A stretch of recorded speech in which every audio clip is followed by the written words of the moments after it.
COVID quarantine literary hour. Break the Bastion, Chapter 9, Elixir, Sunday, May 3rd. Welcome back to Vanadium.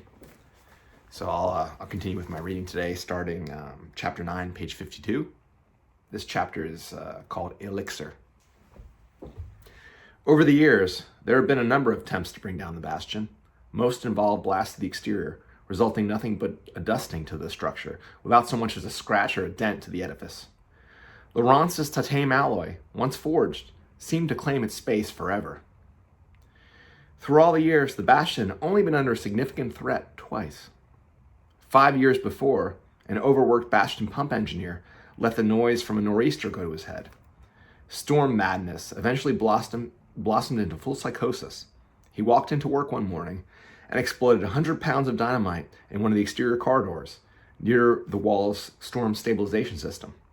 The blast created a legendary hollow boom that reached all the way up Newt Mountain, but it barely swayed the Bastion's counterbalances.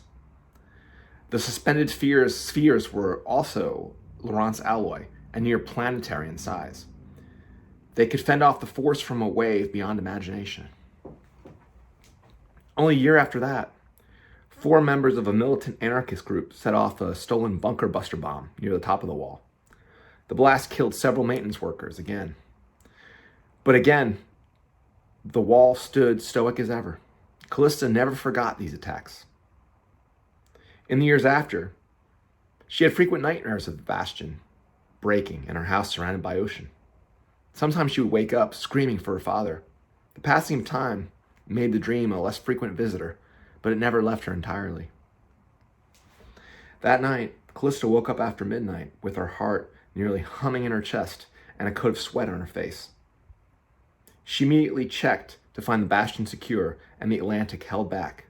The blinking red beacon at the top of the wall told her she was safe. She did something very out of the ordinary. At least 10 unfamiliar cars were parked in the front driveway. It was unprecedented for her father to entertain guests so late. Whatever the affair was, it appeared to be ending. From her window, she watched the guests, a coterie of politicians in corporate suits, as they pulled away from the front of the house in their limousines. After they left, she found her father in his study. He looked pale and flustered, like a man who had just finished a game of Russian roulette. His hands trembled as he fixed himself a drink at the small bar in the corner. The man only rarely drank, stocking the bar mostly for his business associates and guests. He was surprised to see his daughter standing in the doorway. "Who are those people, Daddy?" she asked him. "Nobody you need to worry about," he said, taking a clumsy sip and checking out the window at the emptying driveway. I thought you would have asked me to come if you were having a party," she said. "You usually introduce me to everyone." Normally, Callista's father brought her to every conceivable corporate and business function. She had grown used to being introduced to the wives and husbands of her father's colleagues as a spouse of sorts. That hardly was a party, he told her. He kept his eyes fixed on the limos out the window. It was more like an execution. "What do you mean? Who are those people?" "I guess they're the people that matter," he said without looking at her. "Why are you acting so strangely? You're scaring me." He turned to her, saying, "I'm sorry, Callie." He sat down in his desk chair and guided her over to his lap. After she sat down on his thighs, he whispered to her ear, "Let's forget about the party. I haven't seen you all day." "I had the nightmare again last night," she said. "I was all by myself, and the house was surrounded by nothing but water." "It's been years since you last had that dream. What do you think brought it on?" "I think it's Mom," she told him. "I was thinking about the night she ran away." "Don't think about that," he said. "You don't want to remember your mother that way." "Do you think I'll get storm madness the way she did?" "Definitely not." "How do you know?" "I just know, Callie." "You hate talking about it," she said. "I know. It's just that I've been thinking about that night lately. I can't seem to remember much. It's just bits and pieces. Do you think it'll ever come back to me?" Her father looked like death had whispered in his ear. He fidgeted with some of her hair with his fingers and sighed. I imagine you will, he told her, someday. A storm is coming. Why would you say that, he asked. What do you mean? He sounded as though he'd been accused of a crime. Callista pointed to the office window, out to the horizon, where bolts of lightning tangled into a cloud darker than vacuum itself. I mean, there's a storm coming, she said. It'll probably get bad near the Bastion tonight. When Callista finished washing up and made it up to her bedroom, Strix was lighting up the room like the aurora borealis. His synthetic polymer feathers beamed like facets of a disco ball. Strix's eyes had come to full electronic life, watching her as she walked into her commodious room. How was your discussion with your father? Strix asked. You heard us? Of course, said the owl. Our hearing is quite sensitive. You know, we've been analyzing the data from our discussions, and we believe we can correlate certain patterns from your voice. Do we detect a distressed tonality in your voice? Sadness? Or perhaps nausea? I'm not feeling nervous, she said. It's my dad, Never mind. Do you feel like your dad isn't being honest with you? Yes, that's just it, she said, taking a seat across from Strix. My dad and I have this thing together. We tell each other everything. We're best friends. We see. It's just, well, he had some people over the house tonight, and they looked important. He normally tells me all about his day, his work, all the important people he meets. For some reason, he didn't want to tell me what this was about. It isn't like him. That's very interesting, said Strix. Something is wrong, she said. I know it. Something has been bothering him for weeks, but he won't talk about it. Male humans, said Strix, sometimes keep emotions to themselves. That isn't it, she said. He's hiding something. We see, Strix said before pausing for a moment. The computer went on performing a complex calculation about what to say next. Callista, Strix went on. Your father has a difficult time since your mother's death. It's possible that he wants to shield you from any unnecessary pain. I guess, she said, sounding unconvinced. Changing the subject, she asked, how's the experiment going? You know, you and me.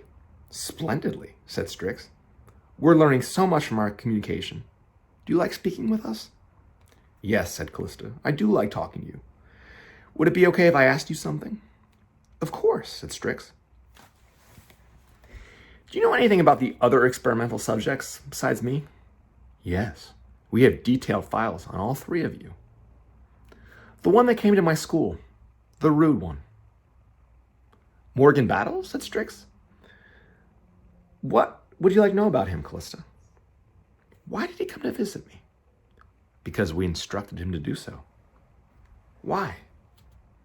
Your interactions as social creatures are useful to our research. Am I going to see him again?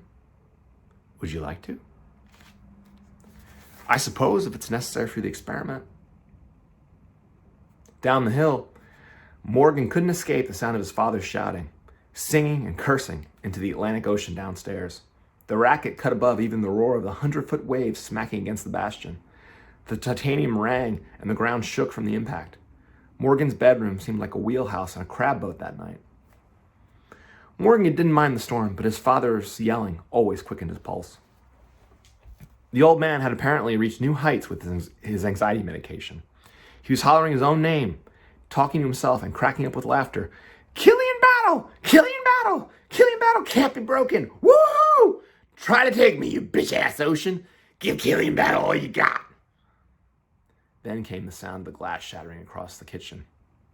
Morgan's little brother Brian was awake and chewing his blanket the way he did when he was terrified. I can't tell if he's happy or mad, he told Morgan. I think he might be both. Why can't he decide? I don't know why, Morgan told him. He's so blasted that he's bound to pass out soon. We can be happy about that. He scared me today just before he got home from school. What do you mean? What did he do? What did he do? Morgan asked, sounding like a concerned parent. He helped Brian up on the bed. He was standing at the door, Brian explained. He looked real mad. It looked like he'd eaten a bunch of those pills. He was shifting all around his feet and leaning. What happened? He said something strange. I didn't understand. Then he walked away. He was laughing after he said it. What was it? Morgan asked. He looked at me and said, I can't believe that bitch fooled me for so long. Then he left. But what? It looked like he wanted to kill me. No, Morgan tried to reassure him. He's just acting weird on those pills. Will you protect me? You better believe it. Brian eventually went back to sleep, and Morgan noticed Strix's eyes were glowing. I was wondering when you were going to say something, he told the owl. We prefer to speak only with experimental subjects, Strix said. You seem anxious tonight, Morgan. Is it the storm? No, it's not the storm. I'm plenty used to storms. My dad may not be able to hide the noise. My dad may not be able to handle the noise, but it's no problem for me. I'm not afraid, he said. Strix softly blinked and hummed while computing what to say. It asked, why did you lie to your brother? What do you mean, Morgan asked. I didn't lie to Brian. You told him he was in no danger from your father. We both know that isn't the truth. There is no sense in scaring him, Morgan admitted. He has it hard enough. Strix said, when the time comes, you'll need to protect him. Where are you coming up with this? Why are you saying this to me? From simple observation, Morgan. Listen, I don't want to talk about this right now. I don't want him to hear us. Understood, says Strix. After all, there is another matter we need to discuss with you. We want you to see her? Why, yes, says Strix, with his lights beaming a sort of smile. This time, however, we would like both you and Lucas to meet Callista at the old Tsunami Watchtower near your campus. When? Now, Morgan. But the storm. The storm is no danger, and there is an opportunity for you three to be together. This opportunity cannot be squandered.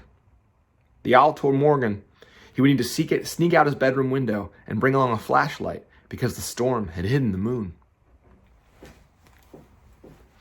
Callista made a clandestine exit from her house that night as well. Her father had fallen asleep in his office, so she knew she had some time. She carried her shoes and tiptoed out of the house. Strix came along in her messenger bag.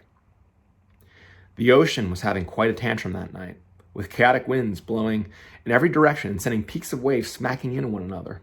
The air shook from the agitation. It was as though she was at the edge of space with the Big Bang just beyond the Bastion. Lucas woke that night with Strix's eyes beaming red and blue. Lucas, our friend, Lucas, please wake up, said the electromechanical owl. What is it? He mumbled before wheezing and coughing up phlegm. I have to get up tomorrow. We have a mission tonight, said Strix. Can't it wait till tomorrow? No, said Strix. It's imperative that you wake up at once. Morgan will arrive to accompany you soon.